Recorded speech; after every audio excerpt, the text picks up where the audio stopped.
अस्सलामु अलैकुम वरहमतुल्लाह। अल्हम्दुलिल्लाहि रब्बिल आलमीन वस्सलातु वस्सलामु अला रसूलिहिल अमीन।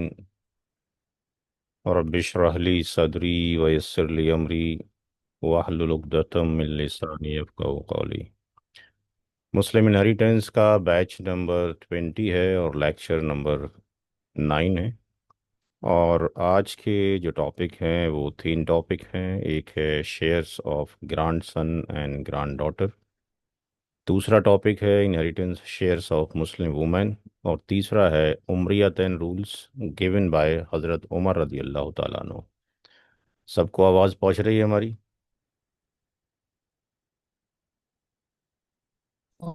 जी सर। ठीक। तो पहला जो डिस्कशन है सबसे, वो है पोता और पोती के हिस्से। इसको लेकर बहुत ही मिसकॉन्सेप्शन है हम लोगों के बीच में कि भाई पोते को हिस्सा नहीं जाता है और बेटा जो है पोते का हिस्सा रोक लेता है। लेकिन आज हम ये देखेंगे कि बेटा ही नहीं, बेटी भी उसके हिस्से को रोक लेती है। मैंने एक फोल्डर भी आप लोगों की तरफ फॉरवर्ड किया है, और वो शायद अगर आप लोगों ने पढ़ लिया हो तो इससे इल्म हो गया होगा। उस फोल्डर का नाम है पोते की मीरास में रुकावट कौन। और इसके अंदर भी मैंने उसका उर्दू में भी एक्सप्लेनेशन कर दिया है। ये सबके पास मल्टी कलर में पहुंच गया है। अगर ना पहुंचा हो तो मुझे व्हाट्सअप कर दें, मैं दोबारा आपको भेज दूंगा। ये जो डिस्कशन है मैंने अपनी इसी किताब से लिया है जो किताब आपको दिखाई जा रही है। बट इसको सीखने के लिए ज़रूरी है कि आपको इल्मुल फ़राइज़ या मुस्लिम लॉ ऑफ सक्सेशन के सारे कवायद रूल एंड रेगुलेशंस आते हों। यानी आपको ज़बुल फ़ुरूज़ के बारे में पता हो, असबा के बारे में पता हो, असबा के अंदर असबा भी नफसी है उसके बारे में पता हो, असबा माँ अलगैर है माँ गैरी के बारे में पता हो, और असबा भी गैरी के बारे में पता हो। आपको ऑल के बारे में कॉन्सेप्ट मालूम हो, आपको रद्द के बारे में पहले से कॉन्सेप्ट मालूम हो, तो ये कॉन्सेप्ट समझा जा सकता है। तो अल्हम्दुलिल्लाह ये सारी चीज़ें आपको पढ़ाई जा चुकी हैं। ये वही किताब है जो लास्ट टर्न पे मैंने आपको दिखाई थी कि इस किताब के अंदर हमने पोता पोती को लेकर मल्टीपल केसेस लिए हैं। और यहाँ पर क्वेश्चन नंबर 1 यानी you can say case number 1 से लेकर और केस नंबर ये तकरीबन 53 तक यहाँ पे हमने डिस्कशन किया है। तो इनमें से हम जो डिस्कशन करेंगे उन टॉपिक्स के ऊपर डिस्कशन करेंगे, ये शो करने के लिए कि ऐसा नहीं है। तो एक तो ये समझ लीजिए कि तकरीबन मोर देन 45 तरीके से पोता और पोती को हिस्सा जा रहा है। जिन केसेस में नहीं जा रहा है वहाँ पर क्या रूल्स अप्लाई हो रहे हैं शरीयत के, वो भी हमें पता होना चाहिए। जो हम पढ़ चुके हैं उसको अभी इंशाल्लाह रिवाइज कर लेंगे। तो पेज नंबर 181 के ऊपर हम चलेंगे। यहाँ पर 187 शायद, जहाँ पे हमने लिखा है कि पोता पोती जो हैं उनको 3 तरीके से हम उनकी केयरिंग कर सकते हैं। इस किताब के अंदर ऑलरेडी सारी चीज़ों को मेंशन कर दिया गया है, तो उसमें इतना वक्त नहीं है कि हर एक चीज़ को एक्सप्लेन किया जाए। पोता पोती को सपोर्ट करने के लिए एक तरीका तो ये है कि दादा के पास अगर सरमाया है तो उन पोता और पोती की किफ़ालत में वो लगा सकता है, उनको गिफ्ट दे सकता है। और तीसरा पार्ट, वो उनको विल कर सकता है, और विल की लिमिटेशन आपको बता दी गई है कि वो 1/3 तक भी कर सकता है। यहाँ पर हमने उस चीज़ पे फोकस करना है कि क्या वाकई में ऐसा है कि बेटे की मौजूदगी पोता और पोती को हिस्से देने से रोक लेती है, या कुछ और वजूहत भी हैं। इस किताब के अंदर पेज नंबर 175 पर हम जाएंगे। 175। 175 में मुझे अब यहाँ पे शायद कुछ भी आपको एक्सप्लेनेशन देने की ज़रूरत नहीं पड़ेगी, अल्हम्दुलिल्लाह सारी चीज़ें आप सीख चुके हैं। हाँ, पिछली क्लास में जो टॉपिक थे काफ़ी थोड़े से, वो चूँकि कॉम्प्लेक्स इसलिए थे चूँकि उसमें एक सिनारियोज थे, कौन किसका क्या बन रहा है, और मल्टीपल केस स्टडी एक साथ ही अटैच थी। दैट्स वाई कुछ लोगों ने होमवर्क भेजा है, कुछ नहीं। कोई दिक्कत की बात नहीं है, जैसा ही भेजा है ठीक है। जैसे जैसे प्रैक्टिस करेंगे इंशाल्लाह आता रहेगा। देखिए यहाँ पे इस सवाल में पोता भी है, पोती भी है, दो बेटियां हैं, माँ हैं और शौहर है। इसमें कहीं आपको बेटा दिखाई देता है सवाल में? क्या ऐसी कंडीशन एग्जिस्ट कर सकती है, हाँ और ना? या कर सकती है। तो अगर कर सकती है तो हम अपना वही रूल्स अप्लाई करेंगे जो हमने सीखा है। तो यहाँ पे इतने ही लोग मौजूद हैं, तो शौहर क्या होगा? जबील फरूज ही होगा। हमेशा ही होता है, कोई नई बात तो है नहीं। उसका हिस्सा 1/4 होना है, क्यों? क्योंकि औलाद मौजूद है। औलाद अगर मौजूद है तो माँ का हिस्सा 1/6 है, ये भी हमें अच्छे तरीके से मालूम है। तो ये सारे के सारे के जबील फरूज हैं। पोता और पोती, ये असबा बिगारी में चले जाएंगे। लेकिन सही बुखारी की हदीस के अकॉर्डिंग सबसे पहले हिस्से किसके होंगे? जिनके हिस्से रिजर्व्ड हैं, प्री डिफाइंड है, इनसे जो बचेगा वो किसको जाएगा? असबात को जाएगा। तो हम ये देखते हैं कि स्टेप नंबर 1 में जब हम कैलकुलेशन करते हैं कि भाई मरने वाले की दो बेटियां हैं, मरने वाले की माँ है और शौहर है, तो ये मसला किसका बन जाता है? जी भाई, कौन सा मसला बन गया? ऑल। तो अगर इसमें पोता और पोती को नहीं जा रहा है तो आप क्या कहेंगे? किसकी वजह से नहीं जा रहा? यहाँ बेटा मौजूद है क्या? डॉटर्स इस सवाल में बेटा है? नहीं बेटी है। की वजह से तो डॉटर बेटा, की बेटी वजह की से। वजह से नहीं बेटा नहीं है, ठीक है। तो ये जो मिथ है इसको हमने तोड़ना है समाज के अंदर, कि ऐसा नहीं है कि साहब बेटा ही होगा तो बेटियों को नहीं जाने देगा, पोतियों को नहीं जाने देगा। ऐसा नहीं हो रहा है, हमें रूल सीखने की ज़रूरत है। हमें जब बचा ही नहीं तो फिर हम दें कैसे? सबसे पहले इनसे बचता तो हम उनको देते इस बात को। आगे क्वेश्चन पे चलते हैं।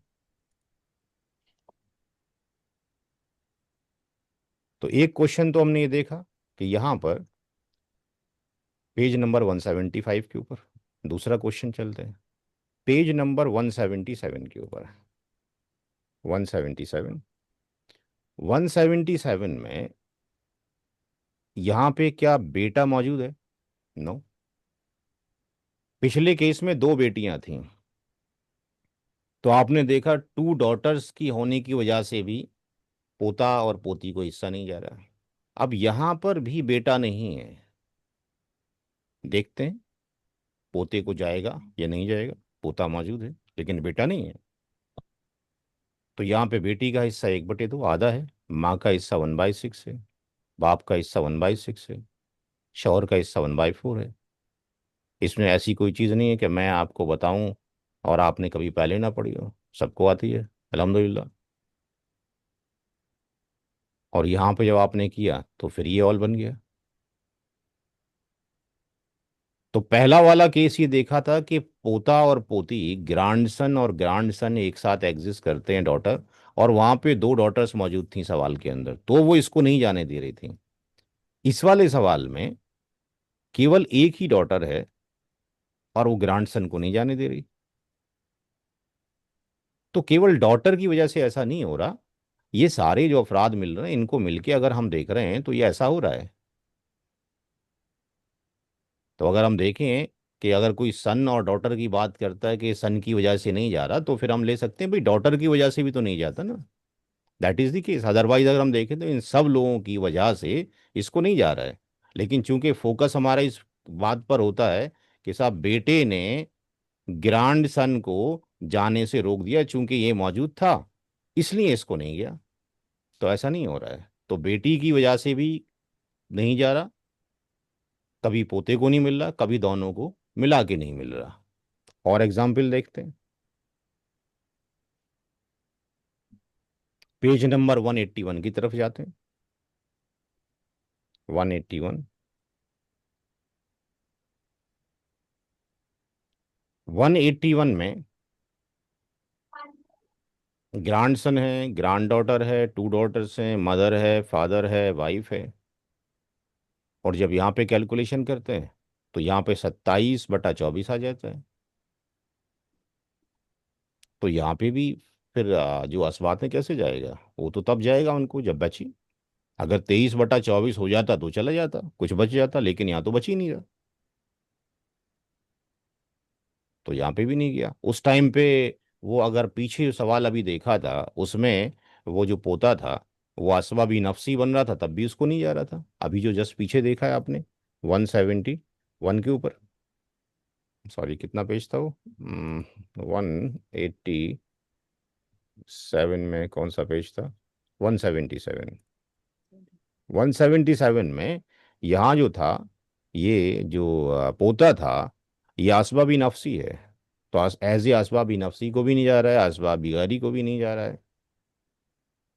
अब चलते हैं 187 में, अगला कुछ सवाल देखते हैं। 181 भी हमने देख लिया। अब हम देखते हैं कि ये पेज नंबर 173, 173, पेज नंबर 173 के अंदर भी यहाँ बेटा नहीं है, लेकिन बेटी मौजूद है। तो पीछे अगर हमने देखा था कि एक बेटी थी, तब भी उसने उसको नहीं जाने दिया, किसको, ग्रैंडसन को, इसको नहीं गया। और उससे पहले देखा था अगर टू डॉटर्स थी तो उन्होंने ग्रैंडसन को नहीं जाने दिया, ग्रैंड डॉटर को नहीं जाने दिया। अब इस सवाल में फिर से एक डॉटर है, क्या इस केस में जाएगा, देखते हैं। तो ऐसा नहीं है कि एवरी टाइम अगर बेटी होगी तो वो पोता को या पोता पोती को जाने से रोक लेगी, ऐसा नहीं है। तो यहाँ पे अगर हम देखते हैं तो मदर का 1/6 है, डॉटर का 1/2 है, वाइफ का 1/8 है। और जब हम ये सब एडिशन करते हैं तो भाई ये 19/24 हो जाता है, यानी बच रहा। यानी इन दैट केस बेटी मौजूद है, फिर भी शेयर जा रहा है। तो यहाँ पे पोता और पोती को शेयर जा रहा है, कितना कितना जा रहा है ये बताने की ज़रूरत नहीं है, ये सारा आप पढ़ चुके हैं, ये सब आपको आता है कितना कितना यहाँ से कैसे कैलकुलेट हो रहा है, how much is going on. तो यहाँ पे हमने देखा कि यहाँ पे पोता और पोती को भी हिस्सा मिल गया है।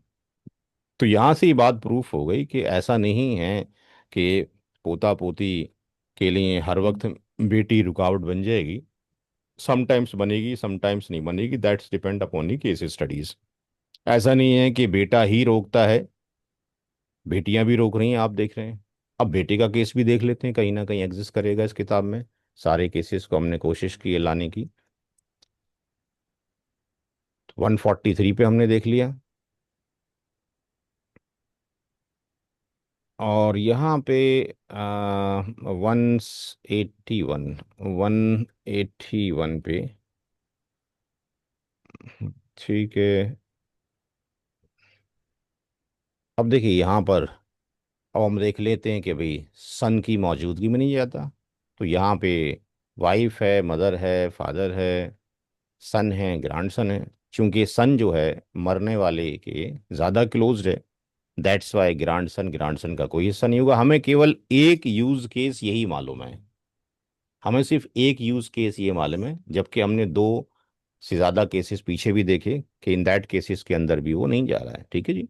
तो आई थिंक यहाँ से ये जो मिथ है वो ख़त्म हो गया होगा कि भाई बेटे की मौजूदगी में ही नहीं जाता, पोती भी, पोती को और पोता को कभी कभी बेटी एक हो तब भी रोक लेती है, एक से ज़्यादा हो तब भी रोक लेती है। तो इस केस में केवल बेटे को जा रहा है, उसको नहीं जा रहा है। बाकी सारी केस स्टडीज किताब के अंदर हमने हर एक के साथ उसको मर्ज करने की कोशिश की है। अब इसमें जब आप करेंगे तो इसमें आपको रद भी आएगा, कहीं पे ऑल भी आएगा, कहीं यूनिटी भी आएगा, हर केस आपको यहाँ पे नज़र आ रहा होगा। तो यहाँ पे हमने बिल्कुल स्टार्टिंग से लाने की कोशिश की है। पोता पोती की केस में share of grand son and grand daughter.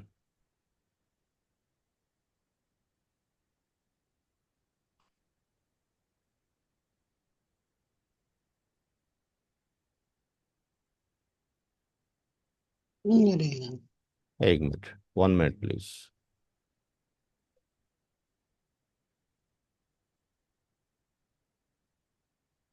I think page number 119 है।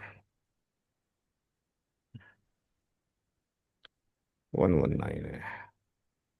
यहाँ से हमने बिल्कुल स्टार्टिंग से बेसिक लेवल से शुरू किया है कि if someone have only grandson, एक ही पोता मौजूद है, तो सारी प्रॉपर्टी का मालिक वही हो जाएगा, दो या दो से ज़्यादा होंगे।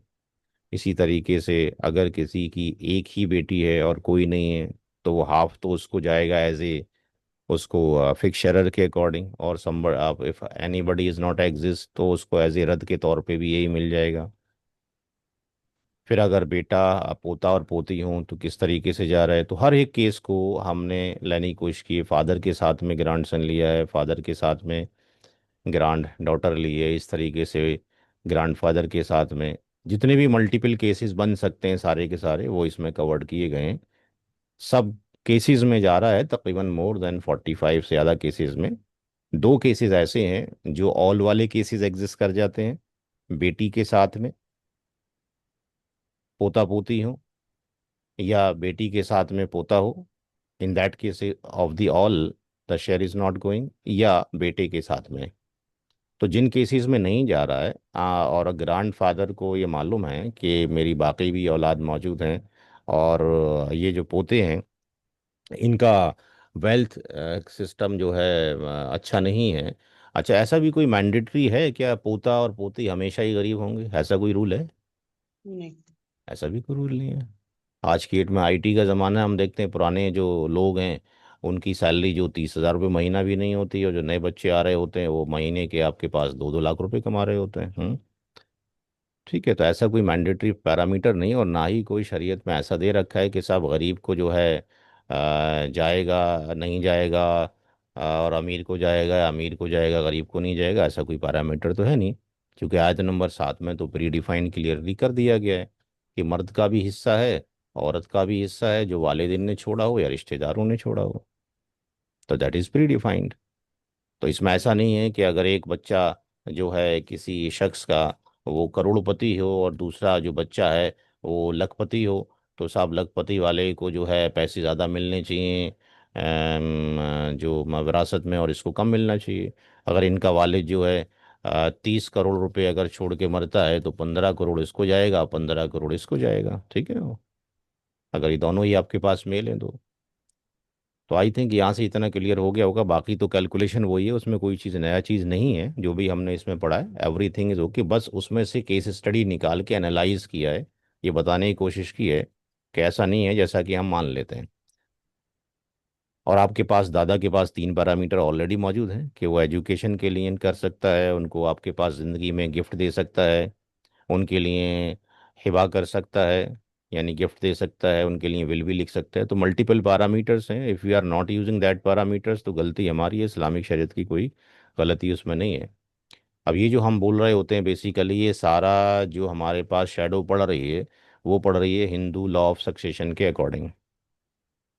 हिंदू लॉ ऑफ सक्सेशन के अकॉर्डिंग भी मैं आपकी क्लास लेना चाहता था, लेकिन वक्त मेरे पास नहीं है।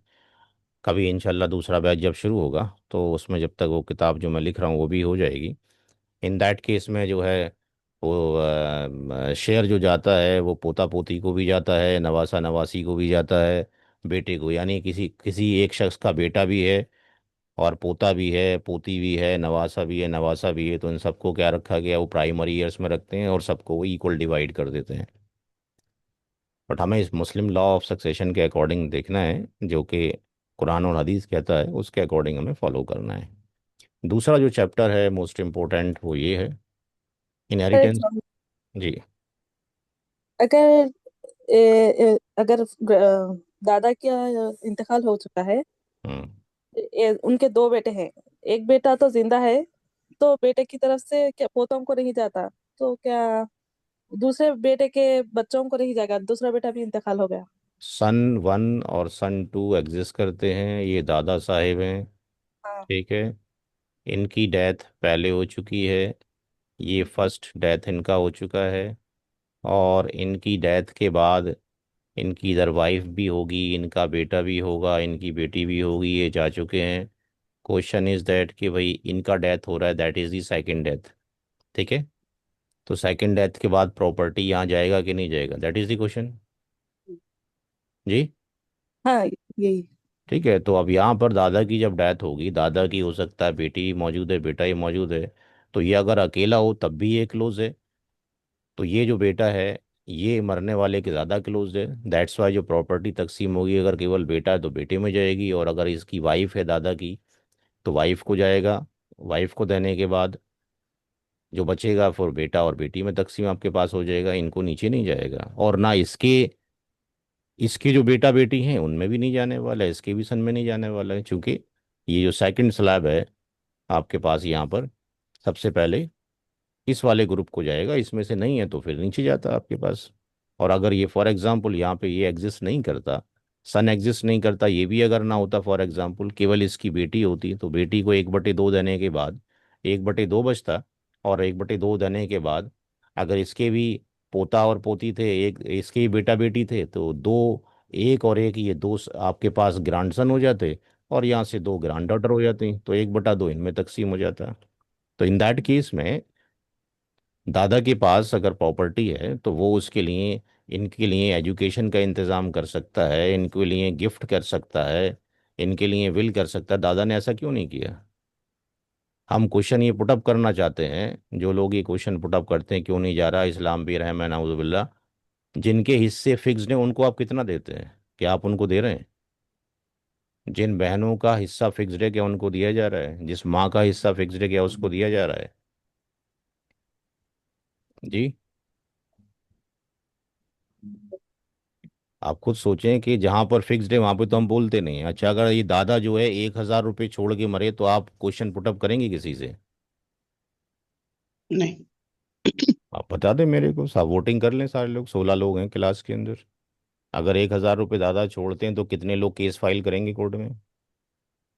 और जब आप केस फाइल करने जाती हैं तो प्रॉब्लम ये है कि जो एडवोकेट साहब हैं उन्होंने जो पढ़ा है वो हिंदू लॉ भी पढ़ा है और मुस्लिम लॉ उन्होंने ना के बराबर पढ़ा हुआ है। तो वो फैसला कराना चाहते हैं उस केस के अकॉर्डिंग, जैसे हिंदू लॉ काम कर रहे हैं। हिंदू लॉ के अकॉर्डिंग अगर इसको आप रिजॉल्व करते हैं इस शख्स की मौत के बाद, तो इसका आपके पास एक बेटा ये मौजूद है। ठीक है जी। अब ये इधर भी जाएगा, ये इधर भी जाएगा, ये इधर भी जाएगा, और इसके बेटा बेटी पोता पोती होंगे, अगर ये ना हो तो यहाँ पे भी जाएगा, नवासा नवासी को भी जाएगा, सबको जा रहा है। तो वहाँ तो सिस्टम ही अलग है सारा का सारा। तो हमने जो हिंदू लॉ पढ़ा है, मैक्सिमम लोगों ने एल एम के अंदर, LLB के अंदर, वो उसी को एम्फेसाइज करना चाहते हैं मुस्लिम लॉ के साथ में, जो कि गलत है। तो अकॉर्डिंग टू द इस्लामिक शरिया 3 चीज़ें आपको दी गई हैं, आपको ये फॉलो करना चाहिए था। और अगर अल्लाह ताला ने लिख दिया होता तो क्या हम दे देते पोती को? हाँ जी। जी भाई, क्या ख्याल है? कोई जी हाँ, कमेंट्स, तो कोई कमेंट्स करेगा? अल्लाह ताला अगर लिख देते कुरान में कि जो बेटा मर चुका है उसकी औलाद को भी जाएगा, तो क्या हम दे देते? इतने शरीफ जी। तो शायद नहीं है। हम्म। भाई आप देखें ना माशरे के अंदर क्या हो रहा है, जिनके हिस्से फिक्स्ड हैं उनके दिए जा रहे हैं। मुझे तो नज़र नहीं आ रहा है, मैं तो डेली के सवाल यही हल कर रहा होता हूँ। कहीं जो है स्टेप मदर जो है लेकर बैठ जाती है, कहीं किसी की बेटी का शौहर कब्जा करके बैठा हुआ है। अजीब अजीब तरह के क्वेश्चंस आ रहे हैं। एक मिनट जरा होल्ड की, कोई आया हुआ है मेरे से मिलने के लिए।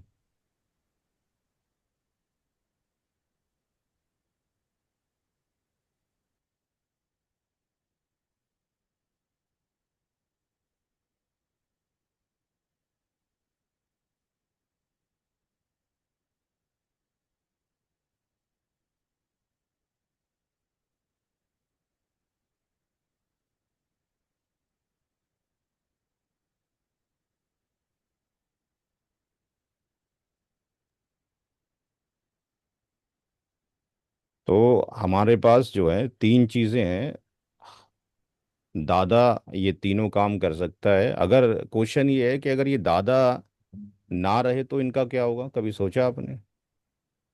ये दादा साहेब अगर इनकी सेकंड मौत होती है, अगर ये सेकंड डेथ होती है, इनसे पहले जो इनका S1 है और इसका एक S2 है, ये फर्स्ट डेथ में चला जाता है, इसकी जो वाइफ है क्या मजबूर है उसी घर में रहने के लिए, या शादी कर सकती है दूसरी? जी, इसकी शादी डेथ, कैसे? शादी कर सकती है तो ये जा सकती है, इसको फ्री विल है। ये बच्चे कहाँ जाएंगे अकॉर्डिंग टू द इस्लामिक शरीयत? हु विल बी दादा। द रेस्पॉन्सिबल अगर दादा मौजूद है तो? दादा। दादा। दादा के दादा। पास। अच्छा, और दादा ने आपके पास इनके लिए कुछ नहीं किया, क्योंकि उसको विरासत का इल्म था ही नहीं कभी, क्या होता है क्या नहीं होता। ठीक है, जब तक था पाल रहा था इनको, जितना भी था। अब अगर इसकी डेथ हो जाती है तो अब इन बच्चों का केयर टेकर कौन होगा? हाँ जी, चाचा। चाचा। चाचा। तो इसका मतलब रेस्पॉन्सिबिलिटी इस शख्स की डेथ के बाद यहाँ ट्रांसफर हो जाती है, इससे भी पूछगछ की जाएगी, कैसा एजुकेट किया क्या नहीं किया। अगर ये दादा ये देख रहा था कि इसकी इसके साथ में पहले से ही नहीं बनती है और मेरी डेथ के बाद तो इनका पता नहीं क्या हशर होगा, तो दादा को चाहिए था, उसके लिए विल लिख सकता था, गिफ्ट कर सकता था, दादा को परमिशन थी, पूरी अथॉरिटी थी। तो इन चीज़ों को ही देखना और भालना है, इसलिए विल को बार बार ताकीद की गई है। आपके पास अगर इतना अमाउंट है कि अगर आप विल भी कर दें तब भी आपकी औलाद को कोई फर्क नहीं पड़ रहा है, अगर ये एक ही बेटा मौजूद है, 1/3 अगर इनके लिए कर देते, 2/3 तो अभी भी इसके पास ही बचा रहता ना। ठीक है। तो ये सारे जो मसाइल हैं वो अंडरस्टैंड करने के हैं, जब आप पढ़ेंगे ही नहीं तो कैसे काम चलेगा, फिर तो दिक्कत ही दिक्कत है सारी की सारी। तो ये कुछ कंट्रीज ने कर रखा है कि भाई, जैसे कि अगर ये दादा है तो अगर इसके दो मान लेते हैं कि भाई एक 10 लाख रुपए अगर ये छोड़ के मरता है तो 5 लाख इसको जाएंगे और 5 लाख इसको ना जाकर इसकी औलाद में तकसीम होंगे। कुछ कंट्रीज ने ऐसा कर रखा है, but majority of the scholars of the world says कि भाई ऐसा नहीं होना है। ऐसे तो फिर आपके पास सारे रूल्स अपने अकॉर्डिंग मॉडिफाई कर रहे हैं, कुछ कंट्री ने, ईरान ने किया हुआ है, पाकिस्तान ने भी कुछ बना रखा है इस तरीके से रूल। तो दादा को तो पहले से ही कुरान करीम में दे रखा है राइट, हम सुन्नत को फॉलो करते अच्छा होता, हम अपने अकॉर्डिंग रूल्स क्यों मॉडिफाई करना चाहते हैं? सेकंड पार्ट पे आते हैं, inheritance shares of Muslim women. इसके अंदर भी बहुत सारे इश्यूज हैं और अक्सर उछाले जाते हैं कि साहब औरत का जो हिस्सा है वो हमेशा कम है, चूंकि 2:1 का रेशियो है। और अब ये उछाले कब से जा रहे हैं, बेसिकली जो हिंदू लॉ ऑफ सक्सेशन है वो कौन सा एक्ट है, 1956। कोई लॉयर्स हैं हमारी क्लास के अंदर अभी? जी भाई, क्लास में कोई लॉयर है? नहीं। कोई भी लॉयर नहीं है, होना चाहिए था, ज्वाइन तो बहुत सारों ने किया था। हम्म।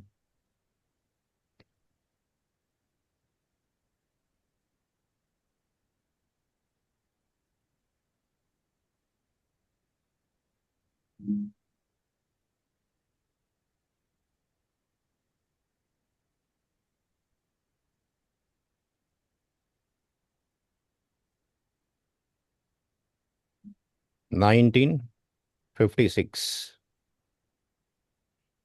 1956 के अंदर जो था उसको फिर आज की डेट में मॉडिफाई किया गया है। अगर आपको पहले याद हो कि पहले हिंदू लॉ के अकॉर्डिंग बेटियों को हिस्सा जाता ही नहीं था, किसी ने अगर सुन रखा हो तो। ठीक है जी। पहले कॉन्सेप्ट वही था जो जूस कम्युनिटी के अंदर कॉन्सेप्ट है, या जो पहले अरब कल्चर था इस्लाम के आने से पहले, कि जो ताकतवर होता था, जो घोड़े की पीठ पे चढ़ के लूट के ला सकता था, जिसके पास ताकत होती थी, वही जो है विरासत का हकदार बन सकता था। ऐसे ही हिंदू लॉ के अंदर भी वही था, जो बड़ा बेटा उसी को मिलती थी। बाद में फिर बेटियों किया गया कि बेटियों को भी जा सकता है। अब हिंदू लॉ के अंदर जो कानून है बड़े टिपिकल से हैं। अब जैसे फॉर एग्जांपल किसी शख्स की वाइफ है और फादर भी है, और इस शख्स की डेथ हो गई, तो मुस्लिम लॉ के अकॉर्डिंग इसका क्या सोल्यूशन है? केवल वाइफ है और फादर है, वाइफ का शेयर कितना होगा? 1/3। One one fourth. 1/4 ये होगा, और फादर का कितना होगा? वन बाई बाकी सिक्स बच्चा को रेसिड्यू। Five residue. कितना होगा? 1/6 plus one residue. Three three fourth. 1/6 क्यों होगा? 1/6 तो तब होगा जब सन या डॉटर में से कोई हो। If the kids is not present then the are will go to the 1/3 father. Residue. Then 3/4 होगा, right? But in case of the, अगर आप हिंदू लॉ लेते हैं, हिंदू लॉ के अकॉर्डिंग व्हाट विल हैपन कि मरने वाले की जो वाइफ है वो 100% ले जाएगी और फादर को जीरो जाएगा। बात समझ में आ रही है आपको? फादर का 0% है। उस बेटे, जो बेटा मरा है, उस बेटे की प्रॉपर्टी से बाप को कुछ भी नहीं जा रहा है यहाँ पे, ठीक है? जीरो जा रहा है।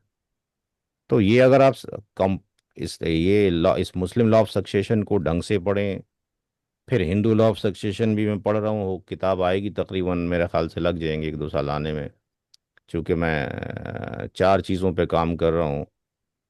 इस्लामिज्म के ऊपर, जुडिज्म और हिंदुइज्म और क्रिश्चियनिज्म के ऊपर। तो हिंदू, मुस्लिम और सिख, जो हिंदू वाला लॉ है वो तो बौद्ध में और सिखों में सेम अप्लाई हो रहा है। जूस का लॉ अलग है, जुडिज्म वाला। क्रिश्चियनिटी का लॉ अलग है। तो सेम ही सवाल को अगर 4 तरीके से सॉल्व किया जाए तो उसके क्या क्या आंसर्स आएंगे, उस पे हम अभी काम कर रहे हैं। तो उससे बेनिफिट ये होगा कि आप यहाँ पे समझा सकते हैं सबको लेके, और बहुत सारा इसका प्लस पॉइंट होगा। जब मैं क्लासेस लेता हूँ, क्लास में जो आईटी के स्टूडेंट्स मेरे आते हैं, उनको भी कभी कभी मैं टाइम मिलता है तो पढ़ा देता हूँ। तो वो इसको देख के दंग रह जाते हैं कि भाई ऐसा तो हमने कभी सुना ही नहीं कि हमारे केस में हमारे मरने के बाद पिताजी को कुछ जाएगा ही नहीं, ज़ीरो जाएगा। तो आप उनको दिखा सकते हैं भाई आपके 1956 एक्ट के अंदर ऐसा है ऑलरेडी, क्योंकि फादर वहाँ पे सेकेंडरी ईयर से, प्राइमरी ईयर नहीं है। और मुस्लिम लॉ ऑफ सक्सेशन में फादर क्या है? प्राइमरी। प्राइमरी ईयर है। वहाँ पे बेटे की बहू को भी दादा की प्रॉपर्टी से हिस्सा जाता है। बात समझ में आ रही है आपको? बेटे की बहू को भी दादा की प्रॉपर्टी से हिस्सा जाएगा इफ बेटा इज नॉट एग्जिस्ट। तो बहुत सारी चीज़ें हैं। फिलहाल हमने अपना पहला जो पार्ट है उसको स्ट्रॉन्ग करना है, उसके बाद हमें कॉम्परेटिव स्टडी करनी है। मुझे भी 10-12 साल हो ही गए स्टडी करते करते, 2015 से ये वक्त आ गया, 10 साल हो ही गए। उसके बाद अब मैंने फिर डिफरेंट मज़ाहिब की स्टडी करना शुरू किया है। तो हमारा टॉपिक है आज का वो इनहेरिटेंस ऑफ मुस्लिम वुमेन का है, जिसमें हमने इस मिथ को ख़त्म करना है कि भाई औरत को हमेशा ही कम मिलता है। तो ये किताब में हमने 4 चैप्टर लिया है। हमने उसको सबसे लास्ट में रखा है जिस पे आप सबसे ज़्यादा फोकस करते हैं। ये 2:1 हमने यहाँ रखा हुआ है, ठीक है जी। पहला हमने दिया है कि औरत को आदमी से ज़्यादा मिलता है, बराबर मिलता है। कभी औरत को मिलता है, आदमी को मिलता ही नहीं है। कुछ केसेस ऐसे भी आते हैं। बड़ा अजीब सा केस लगता है जब हम किसी को पढ़ा रहे होते हैं कि हाउ इट इज़ पॉसिबल भाई। तो ये हर एक चैप्टर से मैं कुछ कुछ सवालात लेता हूँ। ऑलरेडी चूंकि लिखे हुए हैं, समझने में आपको आसानी होगी, कोई मुश्किल काम नहीं होगा इंशाल्लाह। इस किताब को 5 लोगों ने चेक किया है, और उसमें जो इस्लामिक स्कॉलर हैं वो 3 हैं और 2 लॉयर्स हैं।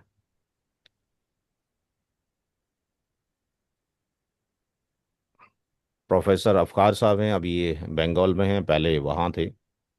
आम, ये IILM कोई यूनिवर्सिटी थी उसके अंदर थे। और मौलाना वक़ार हाजिम नदवी साहब हैं, डॉक्टर मोहम्मद रिजल साहब नदवी साहब हैं, प्रोफेसर मोहम्मद हसन शाहिद साहब हैं, ये मैथमेटिक्स डिपार्टमेंट जामिया के रिटायर्ड प्रोफेसर हैं मैथमेटिक्स से। हसीब साहब डायरेक्टर हैं इस्लामिक इंस्टीट्यूट है, एक रिसर्च स्टडी सेंटर है। और प्रोफेसर जो कहकशा हैं, ये जामिया मिलिया इस्लामिया के अंदर एचओडी थी, डीन भी थी, जो रिटायर्ड हो चुकी हैं। तो इसमें हमने मल्टीपल केसेस लिए हैं, और यहाँ पर पूरी तफसील ना देकर सिर्फ इतना लिख दिया गया है कि अगर दो केसेस लेते हैं, दो बेटियों को इतना हिस्सा मिल रहा है, और जबकि अगर दो सन होते हैं तो उनको इतना हिस्सा मिलता है। तो हम केवल एक एक सवाल हर एक चैप्टर से लेंगे, बाकी किताब में कंप्लीट है सारा का सारा। यहाँ पे हम, ये सारे इनके फॉरवर्ड्स हैं लोगों के जो लिखे हुए हैं। और इस किताब को तकरीबन 1 डेढ़ साल से ज़्यादा लग गया वेट करने में हमें, लोगों के फॉरवर्ड्स आने में। उसके बाद फिर ये पब्लिश की गई है।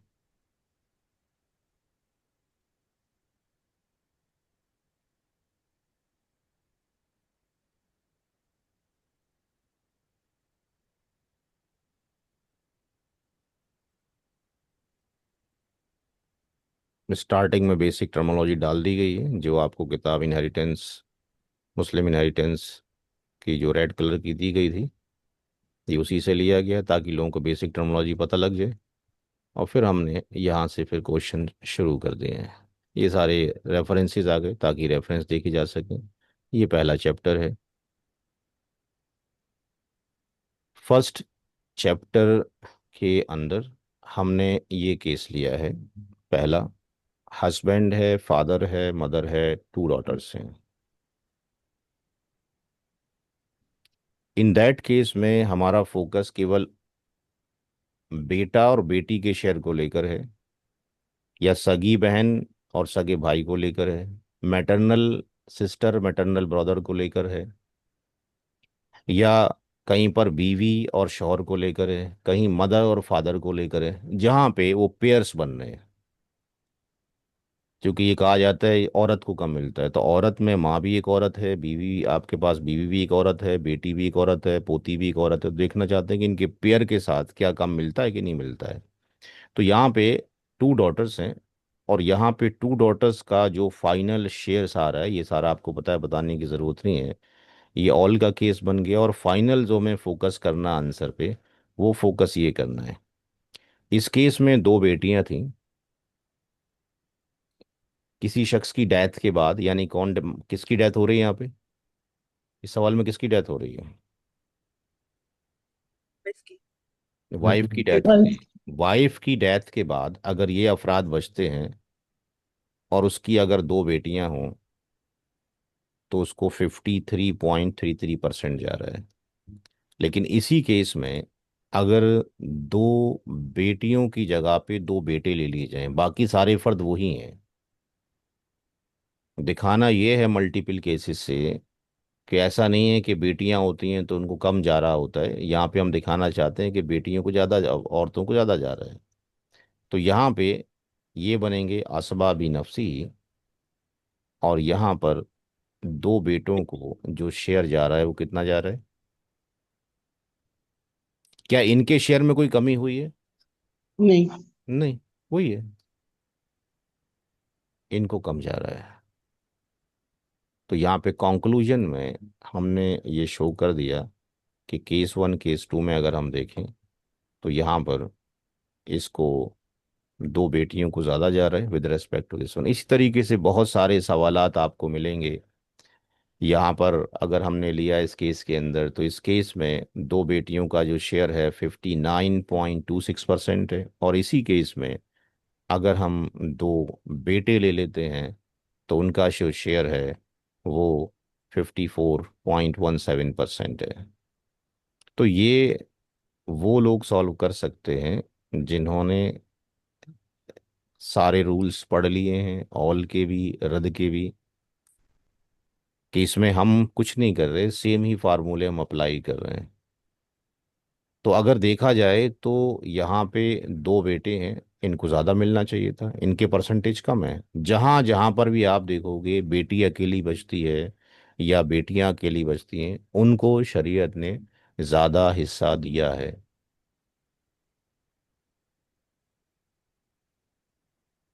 अब क्या हिकमत हो सकती है वो अल्लाह बेहतर जाने। शायद इसलिए कि अगर भाई साथ में होते उनके, तो भाइयों के साथ में रहते हुए उनको कम हिस्सा जा रहा है, क्योंकि उनकी केयरिंग की जिम्मेदारी जो है मर्द पर दी गई है। क्योंकि उसको कव्वाम भी बनाया गया है, वो अपनी बीवी का भी केयर टेकर है, अपने बच्चों का भी, और उसके वालिद चले गए तो अपनी वालिदा का भी। यहाँ पे अगर हम देखें तो 5 है, मदर है, रियल सिस्टर है। और अगर यहाँ पे रियल ब्रदर लेते हैं तो रियल ब्रदर का 41% है, तो यहाँ पर रियल सिस्टर को ज़्यादा जा रहा है।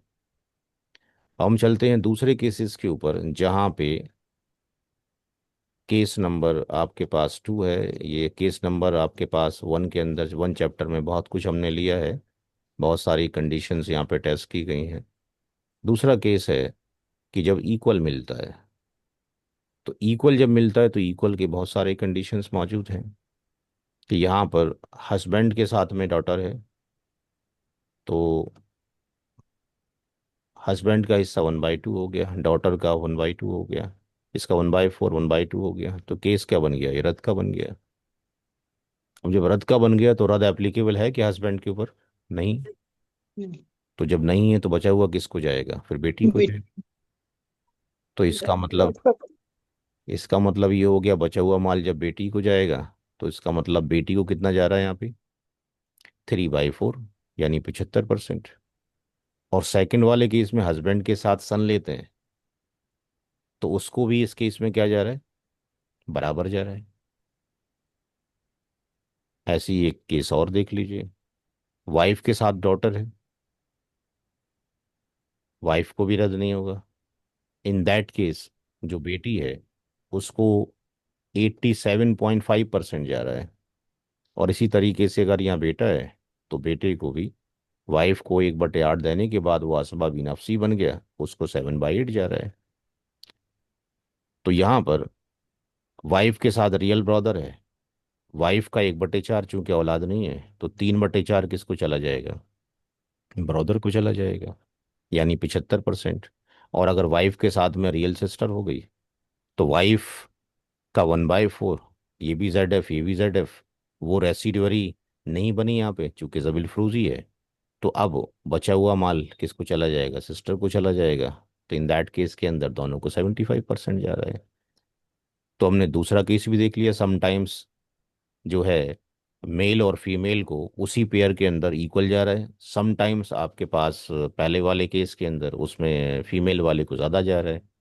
अब हम देखते हैं वो केस कि जिसमें औरत को शेयर जाता ही नहीं, आदमी को जाता है। इस तरह भी कुछ केस स्टडीज हैं, बहुत तो नहीं है, बट बहरहाल चूंकि डिस्कशन है, टॉपिक है, इसलिए शो करने में कोई दिक्कत नहीं है।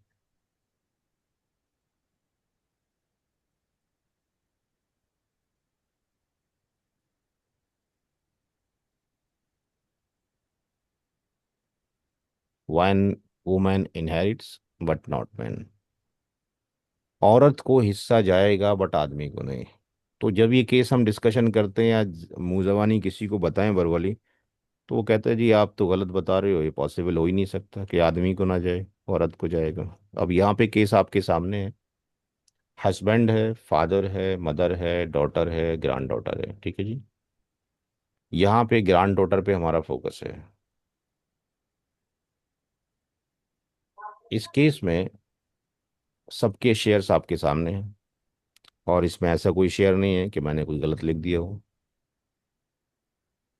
हस्बैंड का 1/4 हो गया, फादर का 1/6 + R, इसलिए चूंकि यहाँ पे कोई ना बेटा है ना कोई पोता है। माँ का 1/6, डॉटर का 1/2, ग्रैंड डॉटर का 1/6, चूंकि हमारे पास डॉटर मौजूद है। सो इन दैट केस में जब हम ये डिस्कशन करेंगे और टोटल शेयर ऑफ जेड देखेंगे, तो ये वैल्यू 15/12 हो गई।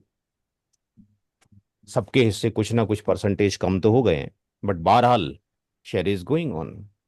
तो यहाँ पे हम ये देखते हैं कि ग्रैंड डॉटर को 13.33% शेयर मिल रहा है इन दैट केस। लेकिन अगर यहाँ पे ग्रैंड सन कर दें, सब कुछ बाकी अफराद वही हैं, तो यहाँ पे जो ग्रैंड सन है वो कौन है? आसबा भी नफसी है। और इन दैट केस में जब हमने सॉल्व किया इसको, तो ये 13/12 आ रहा है। और यहाँ पे ग्रैंड सन को कुछ भी नहीं जा रहा है तो हम मेंशन कर सकते हैं कि भाई इस केस में ग्रांड डॉटर को शेयर जा रहा है और ग्रांड सन को नहीं जा रहा है। लास्ट वाला केस लेते हैं जिसमें सबको मालूम है कि भाई औरत को कम हिस्सा मिलता है, और इसी पर ही सारे डिबेट्स होते हैं, जो इस्लाम ने बहुत जुल्म किया है, औरत को कम मिलता है, कम मिलता है। आप हमें कोई ऐसा केस दिखा सकते हैं, आप में से कोई भी केस स्टडी करके कभी भी, कि टू फीमेल का जो शेयर है वो 66.67% है। किसी भी क्वेश्चन में हमें दिखाओ कि टू मेल का शेयर कभी इतना आता है, आपको कभी भी नहीं मिलेगा। 2/3 है शेयर, वो केवल टू फीमेल का ही है। कभी मेल का शेयर 2/3 आपको दिखाई नहीं देगा। कैसा भी आप केस स्टडी बना लीजिए, आधा तो आप कह सकते हो जी शौहर का भी हो सकता है, होता है, ठीक है जी। ये भी कह सकते हो आधा बेटी को ही मिलता है। लेकिन कभी भी टू मेल का शेयर 2/3 आपको दिखाई नहीं देगा।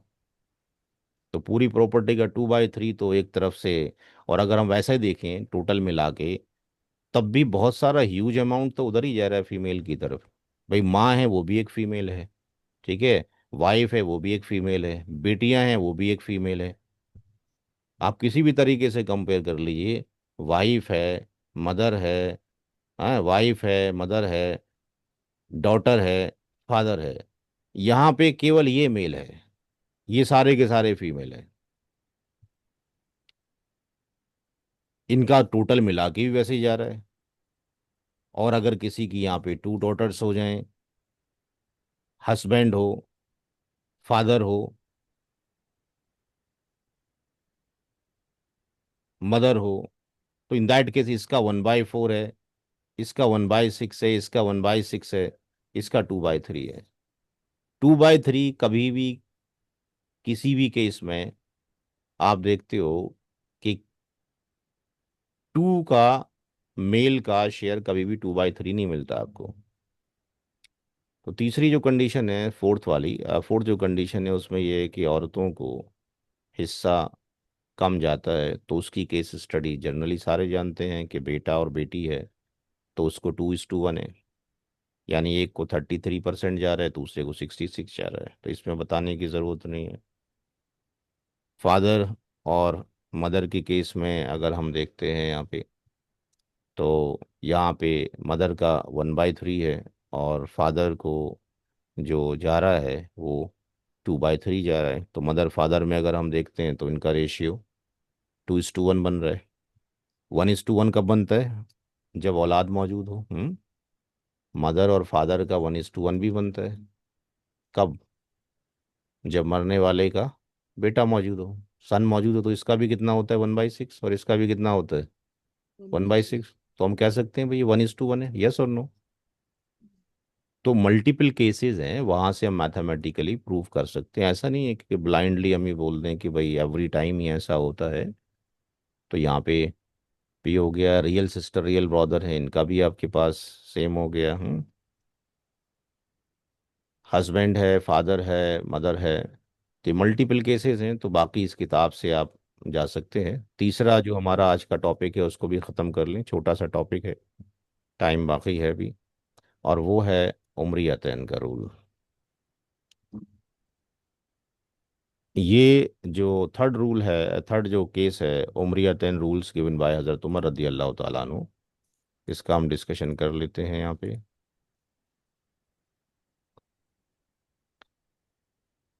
अगर ऐसा हो कि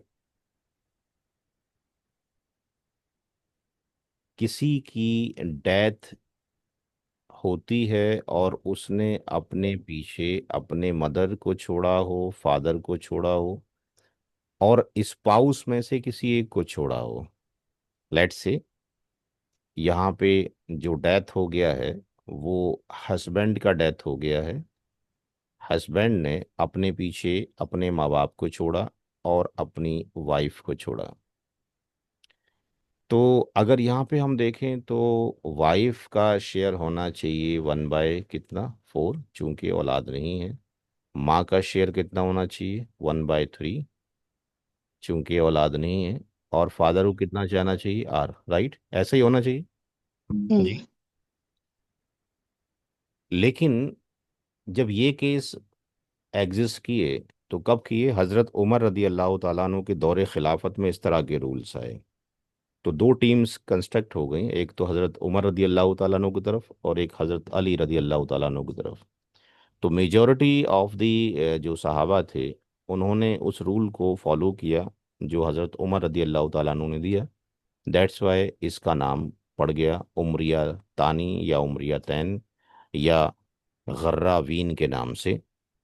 तो एक केस तो ये है, और दूसरा केस है कि अगर वाइफ का डेथ हो तो उसने अपने मदर को छोड़ा हो, फादर को छोड़ा हो और अपने हस्बैंड को छोड़ा हो। तो इस दैट केस में इसका ये होना चाहिए था, इसको R जाना चाहिए था, इसको 1/3 जाना चाहिए था।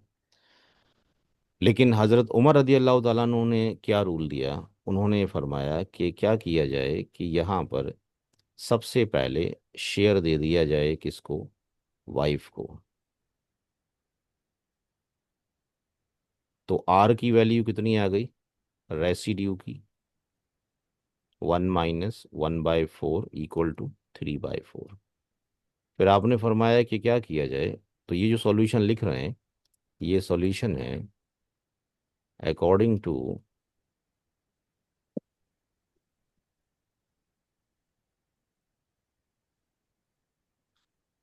हजरत उमर रदी अल्लाह अन्हो। फिर आपने कहा कि इनका जो फादर है और मदर है इसका रेशियो निकाला जाए। ये रेशियो फादर और मदर का होगा 2:1, यानी उनका कहना ये है कि जो स्पाउस में से जो भी बचा है उसको तो मिलेगा प्री डिफाइंड शेयर, और जो R होगा ये डिस्ट्रीब्यूट किया जाएगा फादर एंड मदर में 2:1 के रेशियो में। तो फोर्थ में ये फादर और मदर का जो एडिशन हो गया है 3 हो गया। फिफ्थ स्टेप में फादर का जो शेयर आप निकालेंगे दैट इज 3/4 डिवाइडेड बाय 3, और फादर का शेयर कितना 2, यानी फादर का जो रेशियो है ये 2 आ गया। And that is the this one. और ये जो R की वैल्यू है that is coming from here. तो यहाँ से इसको अगर हम सिंप्लीफाई करते हैं अकॉर्डिंग टू दी हज़रत उमर रदी अल्लाह ताला अन्हु, ये इससे डिवाइड हो जाएगा और ये इससे 2 आ जाएगा, यानी ये कितना हो जाएगा 1/2। तो फादर का जो शेयर है वो कितना जा रहा है 50%, वाइफ का शेयर कितना जा रहा है 25%। एंड सिक्स स्टेप में we can calculate the share of the mother that is 3/4, and एक हिस्सा जाएगा 3 हिस्सों में say that is 1/4, that is 25%। तो ये जो यहाँ पे जो डिस्कशन हुआ है अभी, ये सॉल्यूशन दिया गया हज़रत उमर रदी अल्लाह ताला अन्हु के थ्रू कि इसका जो शेयर होगा वो ये नहीं होगा। कैलकुलेशन के बाद जो शेयर माँ का जो शेयर आएगा वो 25% होगा, फादर का जो शेयर आएगा वो 50% होगा, और जो वाइफ का जो शेयर आएगा वो 25% होगा। ऐसा इसलिए किया गया कि 2:1 को मेंटेन करने के लिए हज़रत उमर रदी अल्लाह ताला अन्हु ने ये किया। यहाँ अगर जाते हैं तो यहाँ पर क्या सॉल्यूशन बनता है, यहाँ पे सॉल्यूशन बनता है सबसे पहले। लेकिन ये कैसे पता चलेगा कि हमें यही रूल अप्लाई करना है इसमें? मदर फादर एंड वाइफ हो तो, मतलब ये क्वेश्चन रूल्स भी। तो प्री डिफाइंड है ना इस्लामिक लॉ ऑफ इनहेरिटेंस के अंदर, हाँ, जितने तो भी उसके आप हिसाब से फतावा तो वाइफ पढ़ो। को, जी उसके हिसाब से वाइफ को 1/4 मिलना चाहिए था। मतलब लेकिन हम लोगों ने 1/4 नहीं किया मिलना ऐसा, चाहिए था, लेकिन और मिला भी। अल्लाह के रसूल सल्लल्लाहु, कोई आलिमा है हमारे बैच में, कोई नदवी कासमी आपसे फलाई इसलाई? आपसे बढ़ के कोई नहीं। तो जो भी आलिमा हो या नदवी हो, फलाही हो, इस्लाही हो, स्वालिहाती हो, अल्लाह के रसूल सल्लल्लाहु अलैहि वसल्लम ने इरशाद फरमाया कि मेरी इस दुनिया से जाने के बाद 3 डिकेड, यानी 30 ईयर्स तक जितने भी लोग रहेंगे मेरे बैक एंड में, जाहिर सी बात है उस टाइम पे कौन सी जमात थी आपके जाने के बाद? सहाबा। साहबा की। सहाबा की थी, या सहाबा की औलाद की, ताबीन थे, तबे ताबीन थे। तो 30 ईयर्स का जो पीरियड है, उन्होंने भी अगर कोई जस्टिफिकेशन दिया होगा जो कि आपकी ज़िंदगी मुबारक में एग्जिस्ट ना करता हो, तो आप उनके रूल्स को फॉलो करेंगे। अगर इख्तलाफ हो जाएगा तो उनकी टीम्स बन जाएंगी और वो क्या करेंगे फिर, जहाँ पे इजमा कायम हो जाएगा फिर उस रूल को फॉलो किया जाएगा। ठीक है जी। तो ये जो कॉन्सेप्ट आया गया जब कॉन्फ्लिक्ट पैदा हो गए, सहाबा किराम में जो कॉन्फ्लिक्ट होते थे तो वहाँ पे हमारी तरह जो है गुस्सा नहीं होता था, वहाँ पर बैठते थे, डिस्कशन होता था। जबकि एक तरफ हज़रत अली थे, उनका रूल यही था कि ये रूल फॉलो किया जाए, लेकिन एक तरफ हज़रत उमर के अंदर काफ़ी सहाबा किराम ने सपोर्ट किया और फिर इस रूल्स को एप्लीकेबल कर दिया गया। हनफी मसलक के अकॉर्डिंग यही रूल 99% पूरे वर्ल्ड में एप्लीकेबल है। यही रूल आप चाहें अहले हदीस हजरात से पूछेंगे, वो भी ऐसी इसी को सॉल्व करेंगे। ठीक है जी। कुछ लोग हैं जो डिफरेंट ओपिनियन के ऊपर हैं, बट वो ना के बराबर हैं। रूल्स जब भी बनता है, रूल्स के लिए मेजॉरिटी ज़रूरी है, ये आपको हर एक चीज़ में पता है, चाहे वो ऑफिस का मैटर हो या हमारे पास फिकी रूल हो, उसके अंदर भी फिर मल्टीपल स्कॉलर्स बैठते हैं, फिर उसमें डिसीजन लिया जाता है कि क्या फतवा देना है और क्या नहीं देना है। तो ये जो सवाल है, ये सवाल आप मल्टीपल स्कॉलर्स को, जहाँ पे जैसे कि नदवा है या आपके पास देवबंद है या बिहार शरीफ है, वहाँ जाके पूछ सकते हैं भाई अगर ये एग्जिस्ट करते हैं तो किसको कितना जाएगा। ठीक है। बाकी मैं जो कंटेंट्स है, जिसको उर्दू आता है ना, हमारे पास जो किताबें मौजूद हैं, वहाँ पे आप अरबी के अंदर भी किताबें देख सकते हैं, अरबी के अंदर भी ये रूल्स हैं जो आपको दिया गया है। और जो आपके पास इंग्लिश में किताबें हैं उसके अंदर भी यही रूल्स है, वहाँ पे भी आप देख सकते हैं। बहरहाल जो सॉल्यूशन आपको दिया जा रहा है वो सॉल्यूशन करेक्ट है, वो इनकरेक्ट नहीं है। सर ये अली रजी अल्लाह का जो डिफरेंस है तो उसमें क्या डिफरेंस है ये और दोनों में? तो भाई जैसे लिखा हुआ है वैसे सॉल्व कर लीजिए। अच्छा जैसे लिखा वो वैसा ही। ओके ओके जैसे लिखा हुआ है वैसे ही सॉल्व कर लीजिए। Okay okay okay. ठीक। वाइफ का पहले निकालेंगे नहीं, बस जेडएफ के हिसाब से हाँ, कर देंगे। जेड एफ के साथ करेंगे, यानी जो आर ओके ओके। बचेगा तो इस केस में अगर हम उनके अकॉर्डिंग करते हैं, यहाँ पे अगर हम उनके अकॉर्डिंग करते हैं हजरत अली रदी अल्लाह तआला अन्हु की थ्रू, तो 1/3 प्लस 1/4, तो इन दैट केस में ये 12 एलसीएम हो जाएगा, राइट। तो 3 4 और 4 3 7/12 हो जाएगा। तो आर की जो वैल्यू आ जाएगी वो कितनी आ जाएगी, वन 1 माइनस माइनस 7। 7/12, यानी कितना आ फाइव बाई जाएगा, ट्वेल्व 5/12। अच्छा। ठीक। तो अगर यहाँ पे अगर हम देखते हैं तो 5/12, तो 5/12 आता है, दैट इज 41.67% आता है। और ये जो माँ का जो शेयर है, दैट इज कितना है, 1/, कितना है, 3, दैट इज 3। 33% आपके पास यहाँ आता है। ठीक है, ये 33% आ रहा है और ये इतना आ रहा है परसेंटेज के अंदर। तो यहाँ पर जो है ये जो केस यहाँ पे निकाला गया है, यहाँ पे जो रूल है अगर हम देखें, या 25 है यहाँ पर, यहाँ पे 2:1% हो रहा है। तो शायद 2:1% को करने के लिए हजरत उमर रज़ी अल्लाह अन्हु ने ऐसा किया, या कोई और वजह थी, ये फिलहाल इसका क्लैरिफिकेशन तो मेरे पास भी नहीं है। मैं सिर्फ आपको जो बुक्स के जो हाइलाइट्स हैं वो मैं दे सकता हूँ, अरबी के अंदर भी दे सकता हूँ और उर्दू के अंदर भी दे सकता हूँ। बाकी अपने अपने मदारिस में पता करें, आंसर्स आपको ये मिलेगा जो आपको दे रखा है मैंने। यहाँ पे किसको निकालेंगे पहले, हस्बैंड को देंगे। हस्बैंड को देने के बाद आर की जो वैल्यू आएगी दैट इज़ 1 - 1/2, दैट इज़ 1/2 हो जाएगी।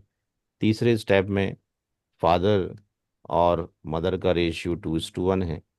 फोर्थ में उनका जो एडिशन है दैट इज़ 2 1 + 3 हो जाएगा। फिफ्थ स्टेप में फादर का शेयर निकालेंगे 1/2 का 2/3, तो ये कितना हो जाएगा 1/3 यानी 33.33% हो जाएगा। और सिक्स स्टेप में मदर का निकालेंगे 1/2 का 1/3, दैट इज़ 1/6, और ये कितना हो जाएगा 16.67% हो जाएगा अकॉर्डिंग टू दी हज़रत उमर रदी अल्लाह ताला अन्हु। और अगर इसी सवाल को हम हज़रत अली रदी अल्लाह ताला अन्हु के अकॉर्डिंग निकालते हैं तो यहाँ पर 1/3 प्लस 1/2, दैट इज़ 6, ये 2 हो गया, ये 3 हो गया, और ये कितना हो गया 5/6 हो गया। तो आर की वैल्यू कितनी बची 1/6। तो यहाँ पर अगर हम इसके अकॉर्डिंग देखते हैं हज़रत अली रदी अल्लाह ताला अन्हु के अकॉर्डिंग देखते हैं तो हम ये देखते हैं कि फादर का शेयर कितना हो रहा है 16.67% हो रहा है। मदर का शेयर कितना हो रहा है 33। 33.33% हो रहा है। तो यहाँ पर मदर को ज़्यादा मिल रहा है और फादर को कम मिल रहा है।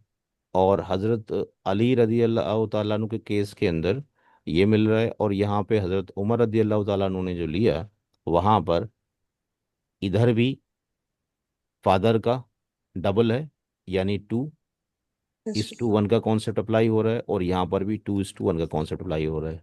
हज़रत अली के केस में इधर टोटल रिवर्स हो जा रहा है, इधर कुछ और रूल्स आ रहा है। तो शायद ये वजूहत रही हो कि उन्होंने 2:1 को मेंटेन किया हो। अब अल्लाह आलम क्या रहा होगा। फिलहाल दोनों के जो हैं मैं आज ही या कल में इनके जो अरबिक जो टेक्स्ट हैं वो भी आपको डाल दूंगा कि वाकई में ऐसा है या नहीं है, जो मैंने पढ़ाया है वो दुरुस्त है या दुरुस्त नहीं है, उससे एक आपको आइडिया हो जाएगा। ठीक है, तो आज की क्लास यहीं पे एंड करते हैं। होमवर्क कोई नहीं है, जो पुराना होमवर्क है उसी को करके भेजें, वो पूरा नहीं किया गया है सुकून सुकून से करें। सर और एक क्लास और ले सकते हैं क्या? टू बी बॉर्न वाला वो थोड़ा सा हम लोग को अच्छे से क्लियर नहीं ठीक है, है। और ठीक है, तो टू बी बॉर्न वाला जो है हमारे पास अभी एक और डेट बाकी है, हमारी एक डेट और बाकी है अभी, और वो रमज़ान मुबारक से पहले 13 वाली है। तो 13 वाली वाली क्लास के अंदर हमारे पास एक तो टॉपिक है हमारे पास परसेंटेज ऑफ इंक्रीज का है, और एक है परसेंटेज ऑफ डिक्रीज का है। परसेंटेज ऑफ जो डिक्रीज है वो ऑल के केस में हो जाती है, और इंक्रीज जो हो जाती है वो रद्द के केस में हो जाती है। ठीक है जी। दूसरा जो है हमारे पास हमने शॉर्ट कट मेथड सीखने हैं, वो आपको सिखाना है। और तीसरा पार्ट है तखारुज। तीन टॉपिक हमारे पास बचते हैं, एक percentage of decrease and percentage of increase, एक तखारुज का चैप्टर बचता है, और ये मल्टीपल डेथ आपका हो गया। एक टॉपिक ये बचता है, एक टॉपिक ये बचता है, और एक तखारुज का बचता है। मैं इंशाल्लाह अगले उसमें जो है उसको जो share of the child to be born है उसको इंशाल्लाह कर लेंगे। लेकिन आप उसी तरीके से फॉलो अगर करें जैसे कि बताया जा रहा है तो समझने में आसानी होगी, वो ज़्यादा बेटर है। कुछ लोगों ने न्यूमरेटर ऑब्लिक डिनोमिनेटर के अकॉर्डिंग किया तो जाहिर सी बात है वो थोड़ा सा टफ टास्क हो जा रहा है समझने के लिए खुद को भी।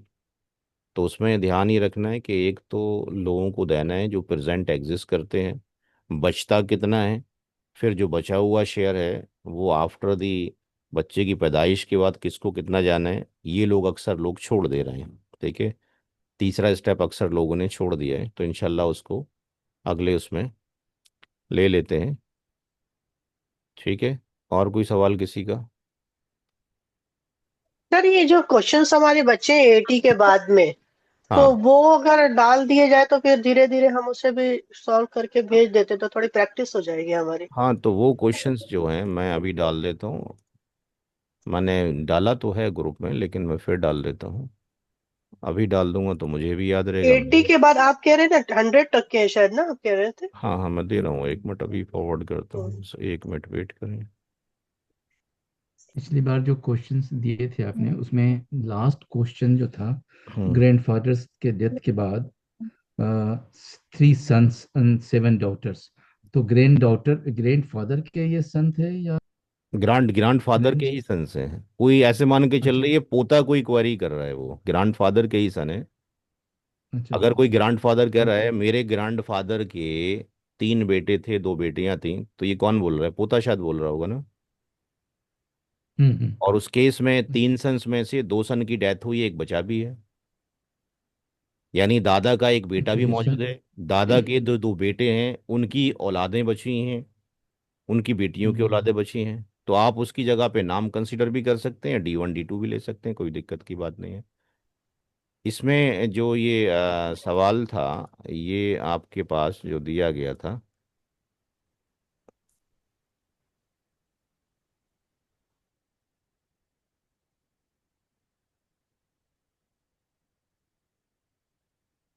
ये क्वेश्चंस हैं जो आपने करने हैं। सिर्फ यहाँ तक तखारुज वाले तो मैं आपको कराऊंगा। मैं ये पूरा PDF ही आपके में डाल देता हूँ, ठीक है? वहाँ से आप देख लीजिएगा। तो मैं इसको जो है हाँ, 1 मिनट फीड कर देता हूँ आपके टेलीग्राम ग्रुप में। किस नंबर से हमें करना है वो बता दीजिए। 80 के अबाव करना पड़ेगा ना? हाँ, जहाँ तक मैंने करा दिया उसके बाद ही जाहिर सी हम्म। बातें करना है, उसके बाद ही करना है। तो ये इसमें जो वो सब मिक्स आ जाएंगे, चाइल्ड टू बी बॉर्न और नहीं नाला सब। नहीं नहीं, चाइल्ड टू बी बॉर्न वगैरह इसके अंदर नहीं है। वो क्वेश्चंस तो इस किताब बस। के अंदर है जो मैंने बताया था, अच्छा, उसमें तो उससे पहले पहले है। वो सारे के उसकी भी सारे तो तो हमें प्रैक्टिस चाहिएगा ना, उसकी भी तो हमें, ये तो फिर भी अल्हम्दुलिल्लाह हो गया है काफी हाँ, प्रैक्टिस। उसकी प्रैक्टिस चाहिए, तो उसकी प्रैक्टिस के लिए कुछ, हाँ, लेंदी प्रोसेस है ना थोड़ा सा वो, एक याद मिनट। रखने के लिए।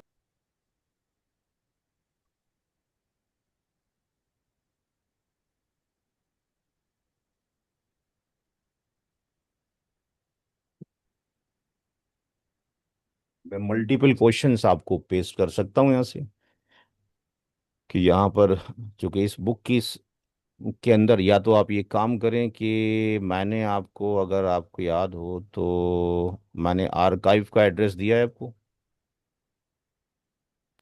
याद नहीं है सर। 1 मिनट रुके, देता हूँ।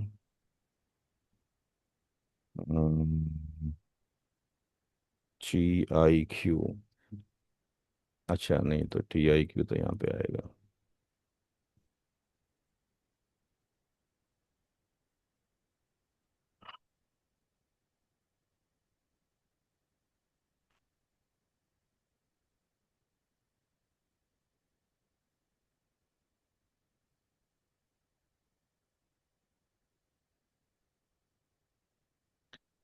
जो लोग हार्ड कॉपी ख़रीदना चाहते हैं वो मैंने लास्ट टाइम पे पोस्ट कर दिए है। जिन्होंने सॉफ्ट कॉपी से पढ़ना है उसका लिंक मैं आपको यहाँ दे रहा हूँ, आ रहा है अभी लोड होगी, ये आपके ग्रुप में मैं डाल देता हूँ।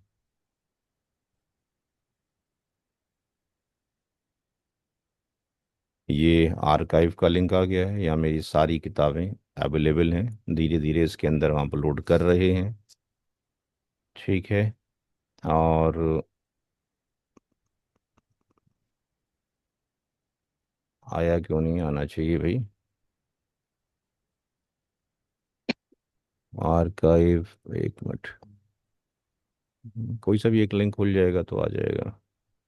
इसमें तो सॉल्व होंगे ना सर, उसमें बुक्स में तो पूरे सॉल्व होंगे ना हाँ, क्वेश्चंस। सारे सॉल्व ही हैं। हम्म। तो यहाँ पर ये सारी, ये जो बुक्स हमने डिस्कशन किया है, ये बुक्स यहाँ पर ही, इसमें इस्लामिक इनहेरिटेंस पे चले जाते हैं हम। ये सारी बुक्स आ गई मेरी, राइट, दिख रही इस वाले ग्रुप के अंदर। ये जी जी। डाउन है, तो यहाँ से आपने, ये सॉफ्ट कॉपी यहाँ से मिल जाएगी आपको, ये वाली याद जो पड़ा है सॉफ्ट कॉपी यहाँ से मिल जाएगी। तो मैं इसको एक का लिंक आपको दे देता हूँ, वहाँ से उसके अंडर में सारी वो आ जाएंगी। तो यहाँ से ये शायद ये वाली बेटर है, बेस्ट है, यहाँ से कॉपी कर लेते हैं और आपके ग्रुप में डाल देते हैं। हम्म,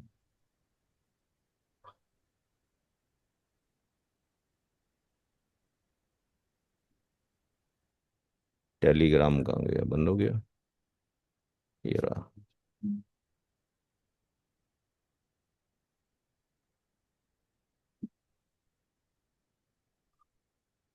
ये हमारा ग्रुप रहा और इस ग्रुप के अंदर मैंने उसका लिंक पेस्ट कर दिया है अपनी दोनों किताबों का, जिनका आज डिस्कशन किया गया। ठीक है, ये मुस्लिम इनहेरिटेंस का ये वाला लिंक है सेपरेटली।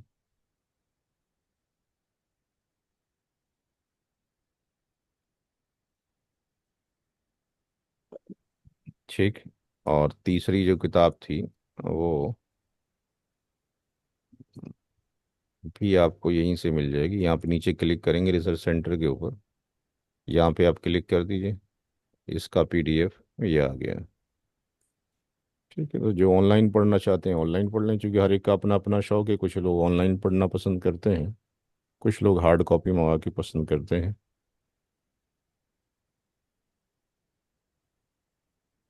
ठीक है, तो यहाँ से उसको पढ़ लीजिए और कमिंग सेट उसमें मैं आपको वो समझा दूंगा जो भी आपने कहा है, share of the child to be born, वो हमारी आखिरी क्लास होगी इंशाल्लाह। और उसके बाद आपका रमज़ान मुबारक में हम जो टेस्ट लेंगे रमज़ान में ही लेंगे, क्योंकि रमज़ान के बाद नया हमें बैच शुरू करना है। तो हमारा जो टेस्ट पेपर होता है उस टेस्ट पेपर को हम मल्टीपल पार्ट्स में ब्रेक्स कर देंगे, ताकि आपके लिए आसानी हो। क्योंकि वो टेस्ट जो होता है 5 घंटे का होता है, तो हम उसको 4 पार्ट में डिवाइड कर देंगे, ताकि 4 पेपर्स ले सकें। एक का आप हर हफ्ते एक टेस्ट ले लेंगे आपका, और एक हफ्ते के अंदर अंदर उसका सोल्यूशन आपने लिख के भेजना होगा। प्रोसीजर मैंने आपको बता दिया था। 1 घंटे का अगर टेस्ट पेपर है तो आप तब खोलें जब आपके पास 1 घंटा हो, और 1 घंटे के बाद उसको क्लोज कर दें, वॉट एवर आपने जो भी लिखा हो। ठीक है जी, कोई सवाल किसी का? एंड कर सकते हैं सेशन को। समय को एक